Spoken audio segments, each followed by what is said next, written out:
नमस्कार दोस्तों, मैं मिथिलेश कुमार।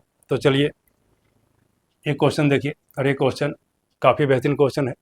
ऐसे क्वेश्चन को लोग कैसे बनाते हैं, आप वीडियो को ध्यान से देखिए। देखिए क्वेश्चन क्या कर रहा है। क्वेश्चन कर रहा है find the number of common terms of below series. ये सीरीज दिया हुआ है, इसमें बताना है कि कितने कॉमन टर्म्स हैं। तो चलिए आप वीडियो को शुरू से अंत तक देखिए।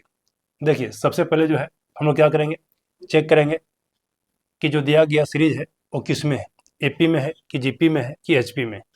चलिए देखिए 1 और 3 के बीच कितने का डिफरेंस है, 2 का है।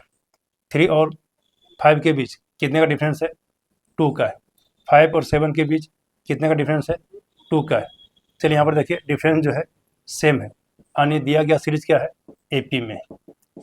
चलिए इसी प्रकार देखिए इसको चेक करते हैं। 2 और 5 के बीच कितना डिफरेंस है, 3 का। 5 और 8 के बीच कितना डिफरेंस है, 3 का। 8 और 11 के बीच कितना डिफरेंस है, 3 का। चलिए डिफरेंस सेम है, यानी दिया गया सीरीज क्या है, एपी में है। ये समझ रहे हैं। चलिए उसी प्रकार जो है 3 और 7 के बीच कितना डिफरेंस है, 4 का। 7 और 11 के बीच कितना डिफरेंस है, 4 का। 11 और 15 के बीच कितना डिफरेंस है, 4 का। चलिए यहाँ भी डिफरेंस क्या है, सेम है, यानी दिया गया सीरीज क्या है, एपी में। यहाँ से क्लियर है। अब देखिए ए में जो है कुल कितना टर्म्स है, 250। चलिए इसका जो है लास्ट टर्म क्या हो जाएगा, निकाल लेते हैं। हम लोग जानते हैं ए एन इजकल टू क्या होता है, a plus n minus one into d. ये समझ रहे हैं। चलिए यहाँ से क्या हो जाएगा, ए 250 इजकल टू ए का मान कितना है, 1 plus 250 minus one into D. D कितना हो जाएगा, 2। चलिए इसे सॉल्व करेंगे, क्या हो जाएगा, 1 प्लस 249 इंटू 2। चलिए यहाँ से क्या आ जाएगा, 499। ये समझ रहे हैं। ये हो गया। चलिए बी में जो है निकाल लेंगे हम लोग इसका अंतिम टर्म, यानी लास्ट टर्म क्या हो जाएगा, a 150 equal to 2 plus 150 minus 1 into 3। चलिए क्या हो जाएगा, 2 प्लस 147 इंटू 3। यहाँ से क्या हो जाएगा, 2 प्लस 441, ये कितना आ जाएगा, 443। यहाँ से क्लियर है। चलिए सी, इसमें देखिए कितना टर्म्स है, 100 टर्म। चलिए इसका जो लास्ट टर्म क्या हो जाएगा, ए 100, 3 प्लस 100 माइनस 1 इंटू 4। यहाँ से क्या हो जाएगा, 3 प्लस 99 इंटू 4, यानी 3 प्लस 396। यहाँ से कितना होगा, 399।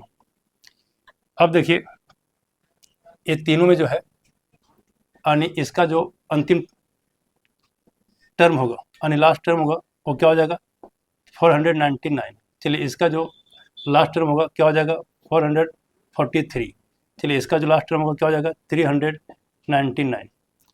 अब देखिए यानी जो कॉमन टर्म होगा वो कहाँ से जा सकता है, 399 तक ही जा सकता है। चाहे इससे कम होगा, चाहे इसके बराबर हो सकता है। यहाँ पर देखिए ये तीनों में जो कॉमन जो है, जो पहला टर्म है वो क्या है, 11 11 11। ये तीनों में है। हम लोग जानते हैं कि किसी दो एपी का कॉमन टर्म हमेशा क्या होता है, एपी होता है ना। दो एपी का कॉमन टर्म जो है हमेशा क्या हो जाएगा, एपी ही होगा, और उसका कॉमन डिफरेंस क्या होगा, उसका एलसीएम हो जाएगा। ये समझ रहे हैं। चलिए देखिए यहाँ पर जो कॉमन डिफरेंस था वो कितना था, 2 का था। यहाँ पर कितना था, 3 का, और यहाँ पर कितना था, 4 का। चलिए इसका एलसीएम क्या हो जाएगा, 12। अब देखिए यहाँ से जो तीनों में जो कॉमन था, फर्स्ट टर्म 11 और डिफरेंस कितना आ गया, 12। चलिए सेकंड टर्म क्या हो जाएगा, इसमें ऐड कर देंगे 23। चलिए इसमें जो है 12 ऐड कर देंगे, कितना होगा, 35। यानी इस तरह जो है ये टर्म आगे बढ़ेगा और कहाँ तक जाएगा, 399 से जो है क्या होगा, इसका मान लेस होगा, चाहे इसके बराबर होगा। ये समझ रहे हैं।